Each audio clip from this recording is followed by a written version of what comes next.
Hey, it's Lynn Coffey, and I show you how to get more leads from your website. So today I want to talk about how to create an amazing blog post. But before I jump into that, there's a couple definitions we have to figure out. Don't worry, definitions I know sound boring, but we got to know this part in order to figure out how to create a great blog post. So there's usually two different types of content on your webpage. One is called evergreen content or static content, and then there's the stuff that's more considered blog content. And the difference is the evergreen or static content is stuff that doesn't change often. It's like your contact page. Like, how often do you really change that? Or your about page, your services page. Once you create it, maybe you edit that once a year or something, but it's pretty good to go once it's there. On the other hand, a blog is usually made up of individual categories that then house individual posts. So, for example, a blog might have if you're a fitness facility, you might have blog categories like recipes or workouts or motivational quotes, something along those lines. And then within that, maybe within recipes, you have individual posts that would belong in the recipes category. So for example, here's your way to make paleo pancakes and you put it in the recipes category, or here's the best way to do a plank and you put that into your workout category. So obviously you would define the categories for your business that make sense, and then you would create those individual posts and assign them the proper category. That way when somebody's looking at your website and they click on blog, they would see a drop down of your categories and say, oh, I'm interested in recipes. They click recipes, and they would then see a list of all of the posts that are in that actual category. So knowing that, again, which is important, here's how we take that information and then apply that to make a really awesome blog post. So what we need to first figure out is, what is the point of the post? See, blog posts, for most of you watching this, they're not going to serve any sales purpose other than building the friendship and building that trust between your business and the person reading. Now, the person reading a blog post may have heard of your business or not. So one critical element that you have to know is within the first paragraph, you have to start addressing the topic of your blog post. So I know that sounds very confusing. So let's, sort of unravel the whole thing. So someone is looking to, let's say, for example, let's stick with the recipe thing. Let's say you create a blog post about how to create, how to make really yummy, delicious paleo pancakes while you're camping with your family this summer. So you create that post and you're going to stick it in the recipes category. Now, somebody might find that post, maybe a friend forwarded it to them on social media, maybe they found it on Google. We're not sure, right? So they somehow end up on your website and they're reading this post. Right now, they don't really have any interest in your actual service that you offer. Again, I'll stick with the fitness theme here. They don't necessarily have any specific interest in signing up for your personal training session. They just want to know the information that you promised them in the blog post, which is how to make yummy, delicious paleo pancakes over an open fire when you go camping with your family this summer.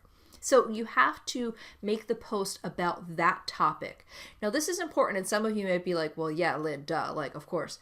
But oftentimes what I see is that businesses will use blog posts as a way to start selling their services, and they never really get to the actual point of what the post is supposed to be about. So the primary goal of the post itself is to give information that the readers are expecting and that they're looking for. Beyond that, you also want to make sure that the copy is engaging and it's friendly and it's interesting to read. Now, it's a little tough because depending on your business, if you're writing about a really, if you're creating a post about a really, not uplifting topic, then you probably don't want to be cracking jokes and making light of the situation. And so you're going to take a more somber tone. But on the flip side, if you can have some fun with it and insert some funny pictures and things like that, by all means, I think you should go for it. Either way, though, you want to write how you would talk to a friend. You want to use low-key language and not try to sound so professional, because people won't connect with that type of copy. Okay, nobody wants to read the dictionary instead, or nobody wants to read a manual. Instead, they want to read as if they're just engaging in conversation with somebody and learning how to make really yummy paleo pancakes over an open fire while they go camping with their family this summer. Which brings me to the second point. Your headline should be really clear and explain what the actual article is going to teach them or show them, etc., etc. Now, you can make it, let me back up. Whatever your headline is, it must be clear what it's about. So I should know by looking at any blog post headline or title what I'm going to learn about in the actual article. So you could just create, a headline that says how to make paleo pancakes. But that's a little bit boring, a little bit bland. And does it do the job? Absolutely. But you might get a little bit more traction with your post and a little bit more traffic on the backside if you can create a headline or a title that's a little bit more engaging. Remember, we don't really want to read a manual, and how to make paleo pancakes sounds a little bit like a manual. If we change the headline to be something like how to make yummy and delicious paleo pancakes over an open fire, well, that sounds like it has some heart in it and some personality, and people will be more likely to read that. So again, the tone in the words, even though they're both saying the same thing, the tone and the way that you write that out can be friendly and engaging, and that helps make the connection between your business and the person reading. Now again, a blog post is not supposed to sell anything. It's just supposed to give people the information they're looking for, and then at the bottom of the post, so here's the next thing, you want to have a call to action. And it's always great if the call to action can be connected to what the topic of the post was about. So with that, let me say two things. So most of the people watching this will have a local business. So you're targeting people within your local area. And in your case, you don't necessarily have to relate the topic to your offer. This will make sense in a moment. However, if you have an online business and you are just like driving tons of traffic and your goal is to get leads, you're just trying to blow up your email list, then you would want to pay attention to this next part a little bit more closely. Local people, you can do this as well. I've just found that my local clients typically don't go this far in generating big, huge lists. It's just different takes, if you will. Okay, so if you want the most opt-ins, then whatever the offer is should match your topic of the blog post. Here's an example. Our blog post is how to make yummy and delicious paleo pancakes. So our offer at the end of that blog post could be, opt in here for 5 other really healthy, protein friendly things you can make over a campfire. Okay, not the great name for an offer, but you get where I'm going with it. The concept of it, the idea of it matches the topic, right? So we already know they're interested in making paleo pancakes over an open fire. Let's give them more things that are healthy that they can do over an open fire with their family. So it will increase your opt-ins for that particular page.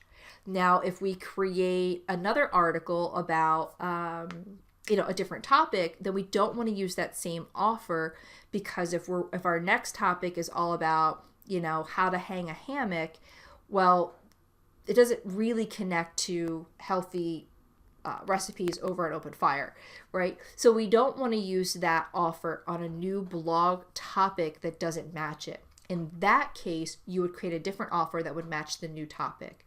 It's a lot of work. That is the reason that most local businesses do not go this route. However, if you're an online business owner, and like I said, you're driving tons of traffic and you're looking to convert and grow massive lists, this is the way to do it. You create an offer that matches the topic. So knowing that we have a headline, we have great body copy, and we have a great offer, the next step is a question. I'll back up. It's a question, I guess, that I receive from a lot of people. Well, how long should a blog post be?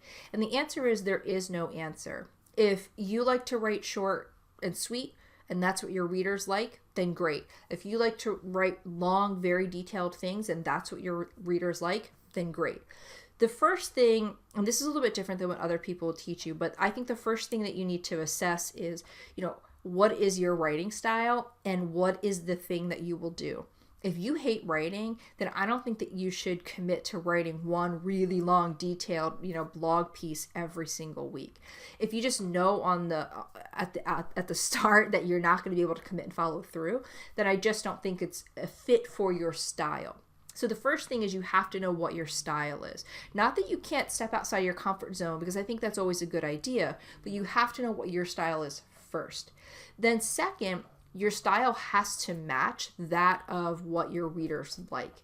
So, for example, if your niche is a very detail-oriented niche, they want to know all the details, they're do-it-yourself type people, they want to, get in there and figure it all out, then you should like to write that way.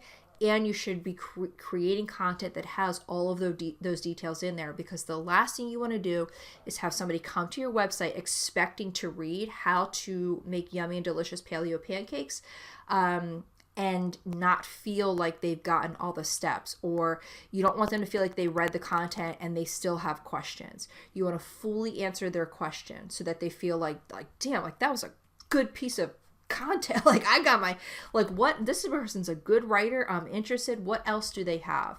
So it's really critical that you know how you write and that it match how your readers consume the information. So I already hinted at why all of these items are important, because even though somebody's reading about how to make these paleo pancakes, if you can make that connection to the point where they're like, that was a good article, like that was a good site, like they will naturally start clicking around and seeing what other articles you have, what offers you have.